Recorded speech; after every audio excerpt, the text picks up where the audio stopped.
Dahulu kala, di negeri jauh nan misterius, yang kini menjadi cerita di dalam dongeng, hiduplah 3 bersaudara kembar. Semua mata tertuju kepada ketiga saudara kembar, yang saat itu sedang menemani ibunya menuju ke sebuah desa. Tak sengaja, salah satu dari mereka ada yang terjatuh. Lalu seorang nenek misterius dengan seluruh wajah yang tertutup, menghampiri dan menolongnya. Si nenek sempat membelai rambut si gadis, dan terlihat si nenek diam-diam mengambil pita rambut si gadis. Dari kejauhan, sang ibu yang melihat itu pun langsung menghampiri dan menjaga anaknya dari sentuhan orang asing yang tak dikenal. Ibunya tak sadar kalau pita milik anaknya sudah diambil oleh si nenek misterius itu. Pada malam harinya, mereka tertidur di satu kamar, namun berbeda ranjang. Salah satu dari mereka terbangun karena mendengar seperti ada suara seseorang yang sedang berjalan. Si gadis sempat melihat ke tempat tidur, dan betapa terkejutnya ia ketika melihat ada sesosok makhluk yang menggerogoti kaki saudaranya. Ternyata, itu hanyalah sebuah mimpi buruk yang dialami oleh Nala. Di saat bersamaan, Nala dikejutkan oleh adiknya yang mengalami kejang-kejang. Mendengar ada kegaduhan, ibu dan ayahnya pun datang. Ternyata diketahui kalau Luna mempunyai penyakit langka. Untuk menangani penyakit yang diderita Luna, mereka hanya bisa memberikan sebuah insulin atau semacam suntikan untuk sekedar meredakan penyakitnya. Dokter yang menangani penyakit Luna pun tidak tahu penyakit apa yang diderita oleh Luna. Dokter hanya menyarankan Luna untuk dirawat inap di rumah sakit saja, karena itu akan lebih mudah bagi tim medis untuk mengetahui penyakit yang diderita oleh Luna. Suatu ketika terjadi perdebatan antara Rebecca dengan Guillermo. Guillermo lebih setuju jika Luna dibawa ke rumah sakit, namun Rebecca sendiri mempunyai rencana lain untuk menyembuhkan penyakit Luna. Apalagi dokter sendiri tidak tahu apa penyakit yang diderita oleh Luna. Rebecca yakin dengan rencananya. Dia yang akan mengobati Luna dengan cara pengobatan alternatif, atau yang kita ketahui di sini seperti pengobatan kepada dukun. Di keesokan paginya, mereka pun berkemas akan berangkat melalui perjalanan yang jauh. Mereka menuju ke rumah ibunya Rebecca, yang berada di sebuah pedesaan terpencil. Nala melihat warga di sana agak berbeda dan aneh. Desa tersebut sangat terpencil dan juga menyeramkan. Tibalah mereka di sebuah rumah tua yang sangat besar. Di sana mereka sudah disambut oleh sang nenek, yaitu Yosefa. Sudah sangat lama Rebecca tak pernah berjumpa lagi dengan ibunya. Tentu ini adalah pertemuan keluarga yang jarang sekali terjadi. Yosefa sangat senang akhirnya bisa bertemu dengan kedua cucunya itu. Di rumah itu Yosefa hanya ditemani oleh kedua pembantunya, Abigail bersama suaminya, yaitu Pedro. Nala yang baru pertama kali melihat neneknya merasa aneh dengan wajah si nenek yang terlihat menakutkan. Dari awal Nala memang tidak mau ikut, dan sekarang ditambah lagi di rumah itu tidak ada sinyal sama sekali, membuat Nala semakin tidak betah untuk tinggal di sana. Nala merasa bete karena dia tidak bisa TikTok-an. Beberapa saat kemudian, tak sengaja Nala mendengar pembicaraan ibunya dengan Yosefa. Tidak begitu paham apa yang mereka bicarakan, tapi Nala hanya mendengar kalau Rebecca mau melakukan apa saja demi kesembuhan Luna. Seperti sedang buat kesepakatan dan pengorbanan harus dilakukan oleh Rebecca jika Rebecca ingin Luna sembuh dari penyakitnya itu. Yosefa lalu memperkenalkan cucunya kepada Abigail dan meminta Abigail untuk menjaga kedua cucunya itu. Selain pandai memasak, Abigail juga menjadi teman yang asik bagi Luna dan Nala di saat kondisi rumah itu yang sangat membosankan. Pada malam menjelang tidur, Abigail mempersiapkan kamar untuk tempat tidur Nala dan Luna. Abigail lalu menawarkan kepada mereka apakah mau diceritakan sebuah dongeng sebelum mereka tidur, tapi yang akan Abigail ceritakan adalah cerita horor. Awalnya di sini Luna sendiri yang ingin mendengar cerita dongeng itu dan memaksa Abigail untuk bercerita walaupun cerita tersebut adalah cerita horor. Lalu Abigail pun mulai bercerita soal 3 gadis bersaudara kembar, dan ternyata cerita Abigail sama persis dengan apa yang pernah dimimpikan oleh Nala sebelumnya. 3 bersaudara yang didatangi oleh penyihir jahat, penyihir yang menghisap darah anak-anak untuk mengambil masa muda mereka hingga penyihir itu menjadi muda kembali. Si gadis yang terkena sihir di setiap malamnya didatangi oleh penyihir untuk dihisap darahnya hingga gadis itu menjadi lemah dan jatuh sakit. Singkat cerita, 2 saudaranya tahu kalau si gadis diganggu oleh si penyihir, lalu mereka menyimpan gunting di bawah kasur si gadis, dipercaya kalau gunting itu bisa menangkal penyihir. Namun apa yang dilakukannya sudah terlambat, si penyihir sudah terlalu banyak menghisap darah si gadis. Lalu kedua saudarinya mencari cara untuk menolong si gadis dan mendatangi seorang penyihir lainnya dari Karibia. Si penyihir Karibia itu bisa menyembuhkan penyakit yang diderita oleh si gadis, namun harus dengan satu syarat, yaitu mereka akan diajarkan cara membuat baka. Dan nanti baka itulah yang akan menyembuhkan penyakit si gadis. Baka sendiri dijelaskan adalah sebuah makhluk mitologi yang berasal dari sudut tergelap Karibia. Dipercaya baka bisa mewujudkan apapun keinginan seseorang, namun tidak ada yang gratis. Baka bisa memberikan sesuatu, tetapi dia juga akan menuntut imbalan ke si peminta. Kedua saudari itu dijadikan alat oleh si penyihir.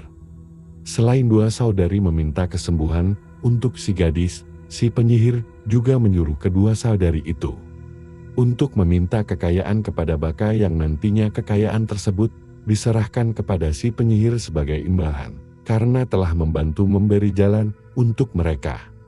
Dengan ini si penyihir akan mendapatkan kekayaan tanpa dia perlu memberikan sesuatu kepada baka. Untuk membuat baka, kedua saudari itu harus mengubur telur burung unta di tempat khusus yang hanya diketahui oleh si penyihir. Lalu disirami dengan darah kambing, ular dan juga darah anak-anak, dan dilakukan tepat pada malam bulan purnama. Setelah 6 malam berlalu, sesuatu lahir dari telur burung unta tersebut, dan mereka berhasil melahirkan baka dari instruksi yang diberikan si penyihir. Dengan lahirnya baka, kondisi si gadis kini lebih baik walaupun dia tidak sepenuhnya sembuh. Setelah itu, 2 saudara kembar kembali menemui si penyihir dan memberikan imbal kekayaan sesuai kesepakatan mereka di awal. Dengan keberhasilan mereka membangkitkan baka, si penyihir menawarkan kepada mereka untuk menjadi pelayannya, dan si penyihir berjanji akan mengajarkan mereka ilmu sihir. Akhirnya salah satu dari mereka tertarik atas tawaran si penyihir. Setelah beberapa lama menjadi pelayan, tak sengaja dia menemukan pita si gadis yang sakit itu, dan di sini dia menyadari kalau si penyihir adalah orang yang sama yang membuat adiknya sakit sejak awal. Hanya saja, wajah si penyihir kini berubah menjadi lebih muda karena telah diremajakan dengan darah adiknya. Merasa sudah tertipu, dia pun dendam dan berencana akan membunuh si penyihir. Tapi cerita Abigail harus terhenti karena pada saat itu ibu mereka datang. Rebecca mengetahui Abigail menceritakan cerita horor, lalu dia pun marah dan meminta kepada Abigail untuk jangan lagi menceritakan cerita-cerita horor kepada anaknya. Rebecca mengajak Nala berbicara, ibunya memberitahukan kalau dia dan ayahnya akan pergi besok untuk beberapa hari. Rebecca mengatakan kepergian dia dengan ayahnya adalah untuk mencari obatnya Luna. Mau tidak mau Nala dan Luna harus tinggal di rumah bersama Yosefa. Dari awal Nala sudah tidak betah, apalagi sekarang ibu dan ayahnya malah akan pergi. Dengan sedikit penjelasan dan perdebatan, akhirnya Nala pun bisa mengerti walaupun sebenarnya dia tidak mau. Perlahan-lahan apa yang dia takutkan terhadap neneknya pun terbukti. Pada malam hari saat menjelang tidur, terlihat Yosefa yang bertingkah aneh. Dia masuk ke dalam kamar, entah apa yang dilakukannya, tapi terdengar Yosefa seperti mengucapkan jampi-jampi kepada Luna. Tak lama Yosefa juga menghampiri Nala. Nala yang begitu sangat ketakutan mencoba untuk diam. Di pagi hari berikutnya, ketika mereka di dapur bersama dengan Abigail, Nala teringat ketakutannya akan Yosefa dan menjadi penasaran dengan cerita dongeng dari Abigail. Nala meminta Abigail untuk melanjutkan ceritanya. Abigail sempat menolak karena dia sudah diperingati oleh Rebeka untuk tidak menakuti anak-anaknya. Namun, karena Nala sendiri yang meminta dan memaksa, Abigail pun melanjutkan ceritanya. Ketika malam hari saudara kembar itu berencana akan membunuh si penyihir. Mereka mencari kulit dari si penyihir yang disimpan di dalam labu. Kulit si penyihir sengaja dilepah agar dia bisa terbang. Lalu mereka menaburkan garam ke kulit si penyihir, karena diketahui garam bisa membakar tubuh si penyihir.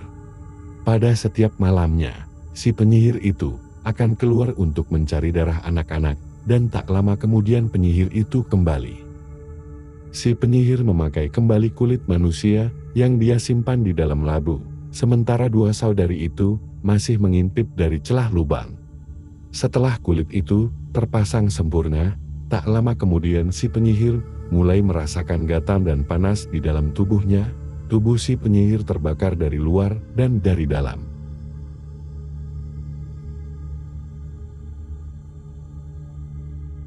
Namun sangat disesalkan, di saat si penyihir sudah mulai sekarat, dia menemukan keberadaan dua saudari yang sedang bersembunyi itu.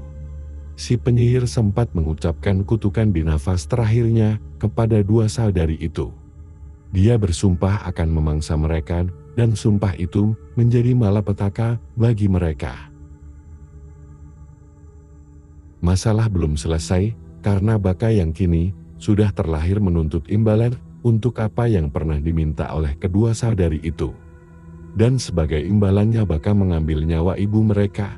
Yang lebih mengerikannya lagi adalah ibu mereka bukan dibunuh oleh orang lain. Mereka dibuat tidak sadar dan membunuh ibunya dengan tangan mereka sendiri. Dari apa yang sudah terjadi, mereka memutuskan untuk tidak lagi berurusan dengan Baka dan tidak lagi melakukan kegiatan ilmu sihir. Saat itu, Baka sudah mulai tumbuh dewasa. Salah satu dari mereka memberanikan diri datang sendirian bermaksud untuk membunuh Baka. Baka yang dirantai bisa dengan mudah dia bunuh. Dari sejak kematian Baka, ketiga saudara itu jatuh sakit dan tak pernah bisa disembuhkan. Hubungan ketiga saudara itu pun menjadi renggang. Namun ternyata salah satu dari mereka malah ada yang mempelajari ilmu sihir yang dulu pernah diajarkan oleh si penyihir Karibia. Hingga terdengar kabar kepada seluruh warga desa kalau ketiga gadis kembar itu kini berubah menjadi penyihir.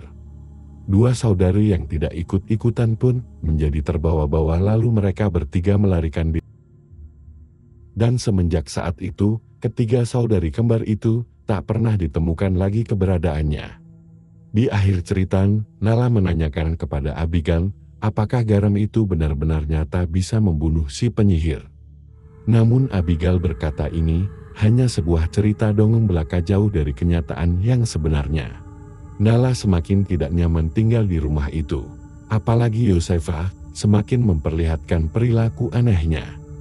Walaupun belum terbukti Yosefa adalah seorang penyihir, tapi untuk sekedar berjaga-jaga Nala menaruh gunting di bawah ranjang Luna. Cara itu dia lakukan mengikuti cara dari cerita tiga saudara kembar yang diceritakan oleh Abigail.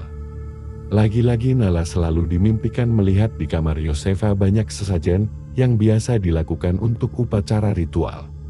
Tak hanya itu, dia juga melihat labu itu ada di dalam sana. Dan tiba-tiba,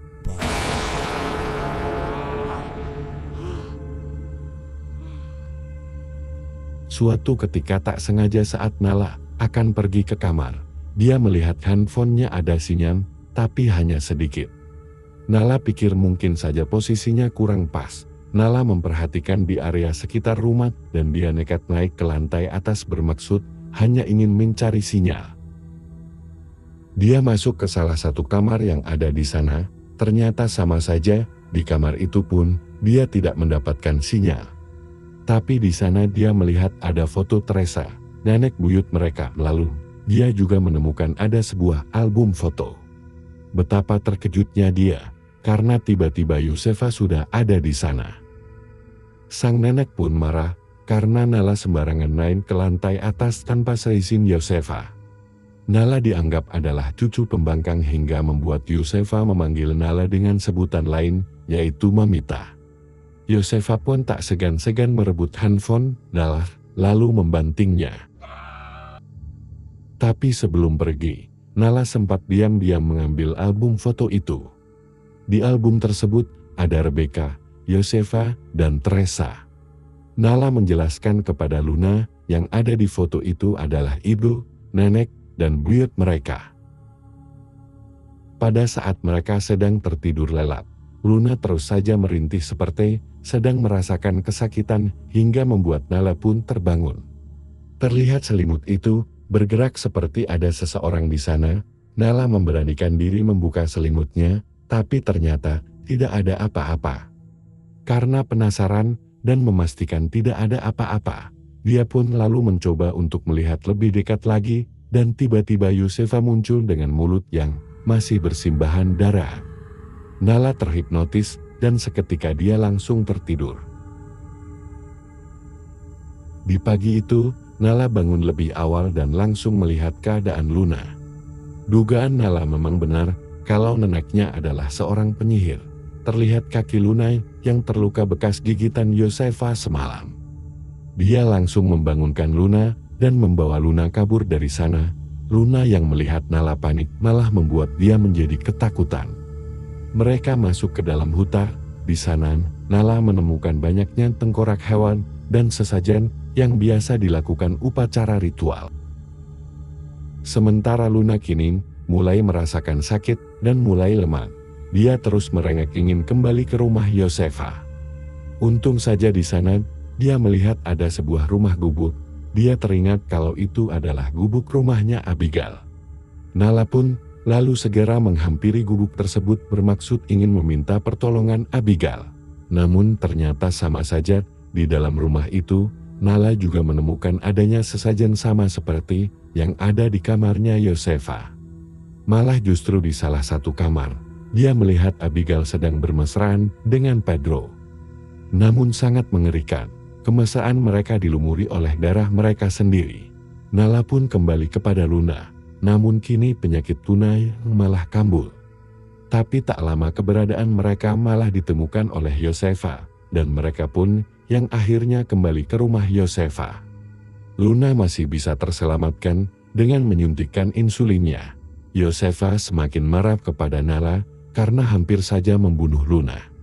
Namun Nala melawan, karena dia tahu siapa Yosefa yang sebenarnya. Dia juga tahu Yosefa menghisap darahnya Luna, hingga Luna menjadi lemah dan sakit-sakitan. Yosefa yang sudah kepalang tertangkap basah pun kini bertindak kasar dan mengurung Nala di sebuah ruangan terkunci. Setelah beberapa lama dikurung, Yosefa kembali membuka pintunya. Yosefa semakin menggila. Dia memperlihatkan Luna yang kini sedang dihisap darahnya hingga Luna lemas dan terlihat sangat pucat. Yosefa melakukan itu berdalih karena dia diminta oleh ibunya sendiri untuk mengambil sampel darahnya Luna. Tak lama terdengar suara telepon rumah yang berbunyi, tak membuang kesempatan Nala pun lalu berlari menghampiri dan mencoba untuk memberitahukan kepada ibunya. Sayangnya, suara telepon itu tidak begitu jelas terdengar. Yosefa tidak membiarkan Nala memberitahukan kepada Rebecca. Dia memutus kabel teleponnya. Tidak ingin mengacaukan apa yang sudah direncanakan, Yosefa pun mengurung Nala kembali. Setelah dirasa Yosefa sudah tertidur, Nala mencari cara agar bisa keluar dari sana. Dia berhasil keluar dan menuju ke kamar dan mengambil gunting yang disimpan di bawah ranjang. Namun, ternyata Yosefa sudah ada di sana, perkelahian pun sudah tak dapat dihindari. Nala berhasil menikam kaki Yosefa, tidak membuang kesempatan. Nala lalu membawa Luna untuk kabur dari sana. Di dalam hutan Nala melihat dari kejauhan banyak orang-orang berkumpul seperti sedang melakukan acara ritual. Dan ternyata di sana dia melihat ada Abigail yang hanya berdiri terdiam dengan tatapan kosong. Orang-orang di sana tidak memperdulikan keberadaan Nala. Nala terus memanggil, namun Abigail seperti orang yang tak sadarkan diri. Abigail melumuri wajahnya dengan darah, sementara di sisi lain terlihat seseorang dengan wajahnya yang ditutupi dengan topeng sama-sama mengikuti ritual tersebut. Namun di tempat yang berbeda, Abigail hanya bisa menangis seakan-akan dia ingin berontak, namun ada sesuatu yang menahan dirinya, hingga dia tidak kuasa untuk mengendalikan tubuhnya sendiri. Ternyata seseorang di tempat berbeda itu sedang membangkitkan Baka kembali dengan telur unta sama seperti apa yang dulu pernah dilakukan oleh ketiga saudara kembar itu. Sialnya alam tubuh Luna mulai berbunyi, pertanda Luna harus diberi insulin.